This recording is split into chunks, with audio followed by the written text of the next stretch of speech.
Hey guys, it's Jordan. I'm going to commentate this really cool match I had when I was a brown belt. I went to Tristar just to roll, have some fun, and I was rolling with Faraz. He asked me to do this match where I could win $300 worth of cryptocurrency if I win, and it's sub only, no time limit. And I was a little nervous, but I said, sure, let's do it. And it was a great time, a great experience. So pretty exciting match, a little long, but pretty exciting. So make sure you watch the whole thing, and I think you're going to learn quite a bit from it. So let's dive right in.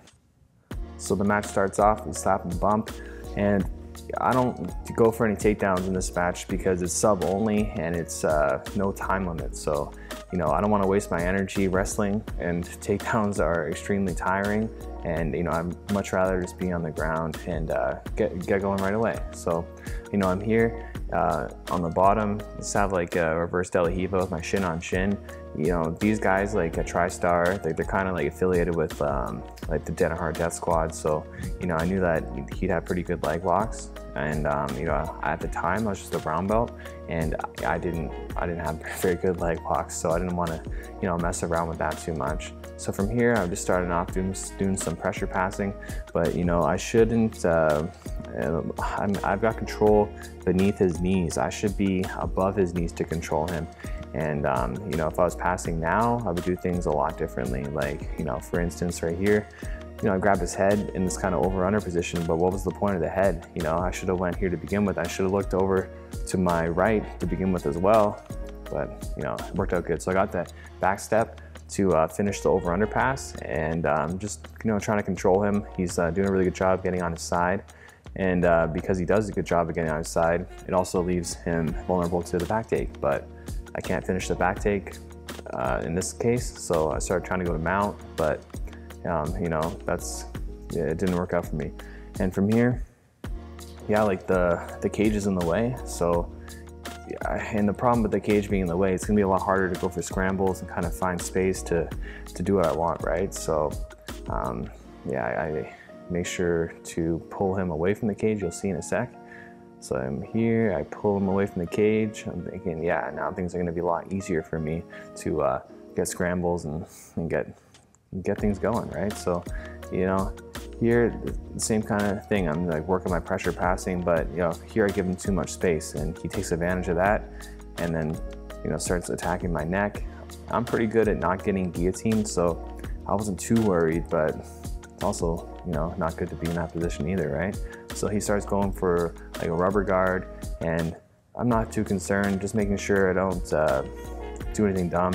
And that's the main thing when you're in rubber guard, just like don't do anything, like don't push off the mat and don't push off the person, leaving yourself vulnerable.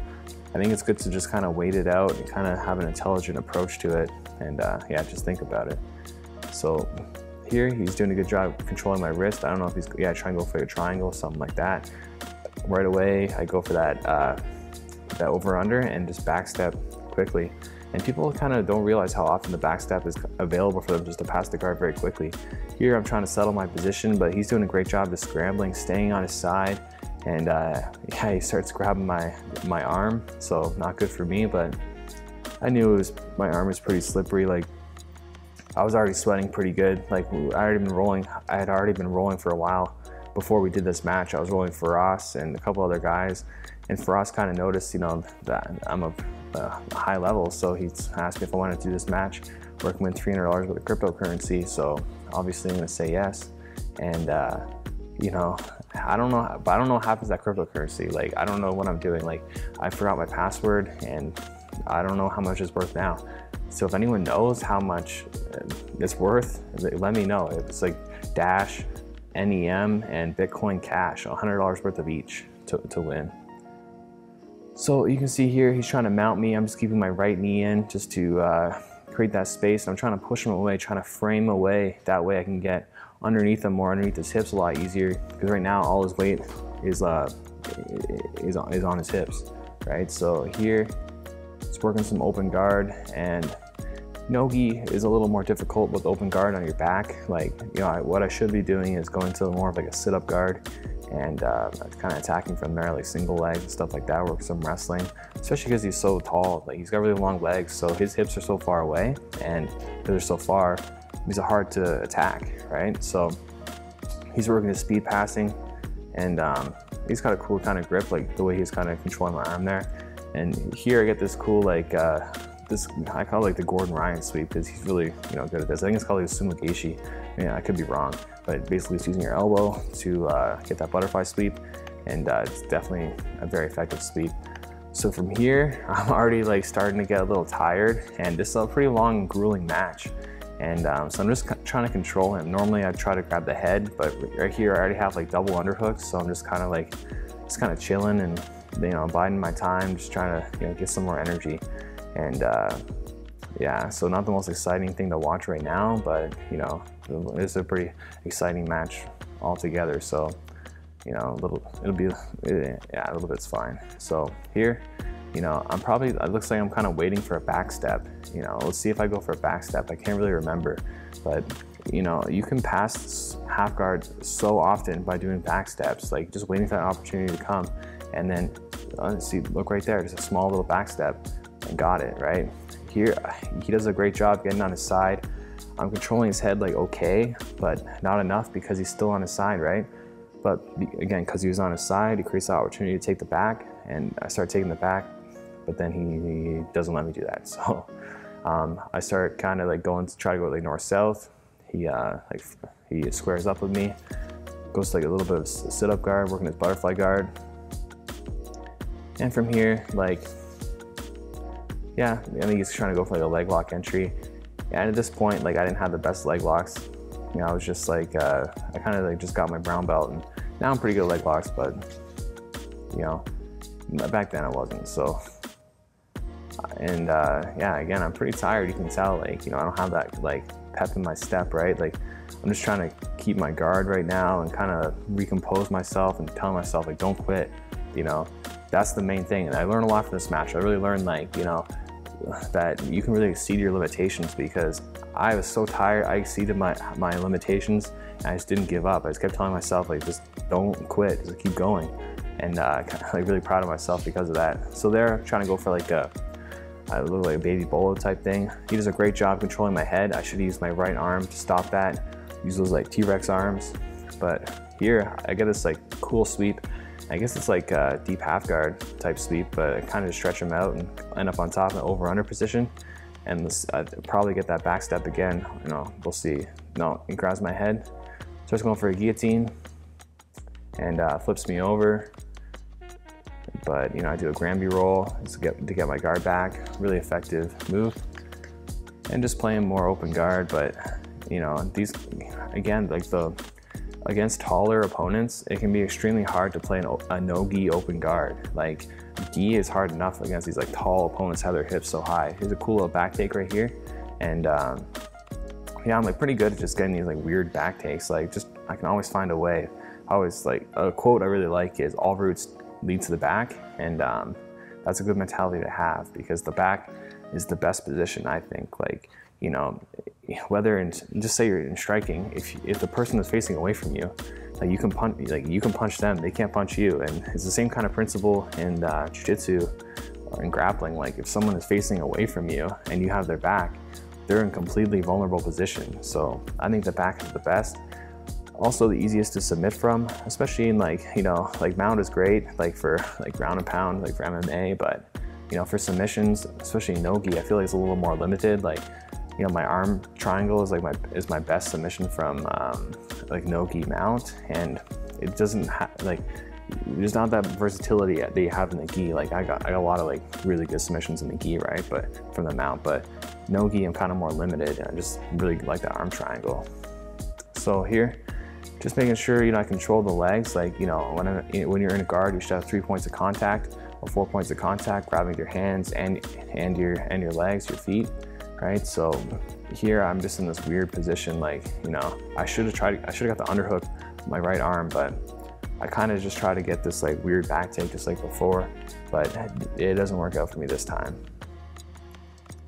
So from here, he could have went for like a rolling back attack type thing, but you know, he didn't. He was just content with working that guard pass, you know, working some speed passing, but it's hard to speed pass against someone that's pretty technical, you know, even though I'm like way more technical now.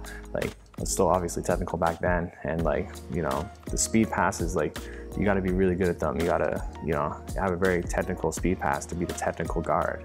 From here, you know, I should have not switched to that toe hold. I should have went for the knee bar instead.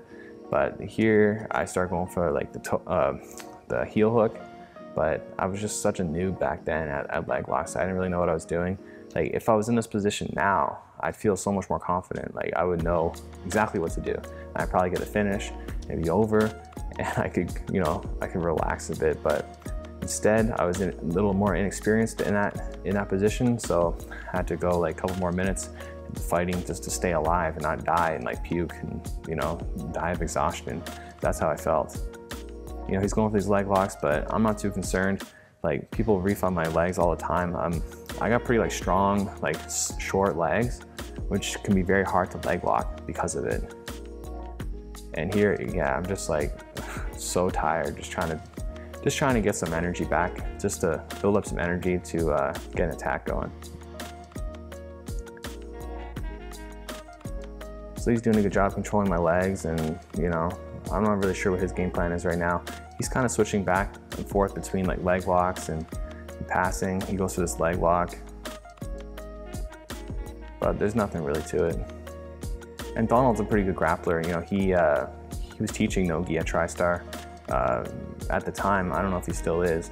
And I had another match against him like a couple months later at a Grappling Industries, and I beat him again. He's a tough dude. Like, just very hard to submit, just doesn't quit, and very physically strong. And yeah, it was hard. He probably has like, I was probably 180 here, and if I had to guess, he's probably like 195, maybe I don't know, maybe 190, but maybe 200. Yeah, I've got no idea, but he's around there, right? From here, just making sure, yeah, you know, I keep scrambling, getting away from him, and I go to this turtle position, trying to keep my hands nice and tight, making sure there's no openings. But I think he, you know, he's already starting to open up between my knee and my elbow, creating the opportunity to put a hook in, and, you know, he's already getting his over-under grip pretty good. So not good for me, but I'm a pretty good scrambler. So what I do is I kind of grab underneath the leg, and he didn't do a great job of controlling me either. So a combination of both, good scrambles and not a great control. So here I'm working the knee slide. I should have just dove right in to get that underhook, because now I got the knee shield, making it much harder for me to knee slide. I could start coming around for north-south, and at this point, just like tell myself, just relax, you're in a good position, you know, take your time. It's no time limit anyway, so I might as well get some more energy back. I go this low knee on belly. That's something I really like. I find it really effective way of getting to mount, but not effective enough in this case, right? Because he gets his guard back. And from here, I really like having my hip turned, even though it looks like I'm vulnerable to getting rolled over. Like, I don't feel very vulnerable. I have a bunch of attacks available when a guy does try to roll me over. And from here, I think I go for a back step. I'm not exactly sure. Yeah, back step, just like that. I'm telling you, like, there's always back steps available in half guard. I see them when people roll all the time, but I see them like available to people, but they don't take them. It's kind of frustrating to me. It's like, take that back step, like they're there. There I get the mount like I wanted before from that low knee on belly, putting my feet, like crossing my feet underneath, try to stay nice and tight. But yeah, let's see if he gets out of here. Let's see what happens. So I'm just trying to climb up higher here, and priority is just don't get rolled over, don't end up on the bottom, because that would be not good. That'd be, you know, I'm too tired. I just want to stay on top. He kind of just like hugging my legs, goes for that, you know, pushing my hips up. Pretty good escape. I just kind of lied in my back. I'm so tired. I shouldn't have done that, you know, but I didn't have a choice. I was so tired. Like, yeah, I was not expecting to do a match this day, right? Like, I wasn't expecting to compete. I was expecting just to have some fun rolls, and, you know, that's it. But it was a great opportunity, so I can't really complain.